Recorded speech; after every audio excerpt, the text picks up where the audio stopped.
Meaning of forename. Forename. Forename.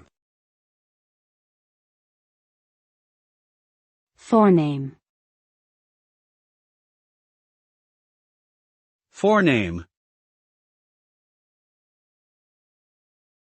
Forename refers to the name that is given to a person at birth or during their early life and comes before their family name or surname. It is also known as the first name or given name and is used as a means of personal identification. Forenames are often chosen by parents and can have cultural or religious significance. In some cultures, forenames may reflect gender, social status, or family connections. Overall, the forename is an important element of a person's identity and is used in daily communication and formal documentation.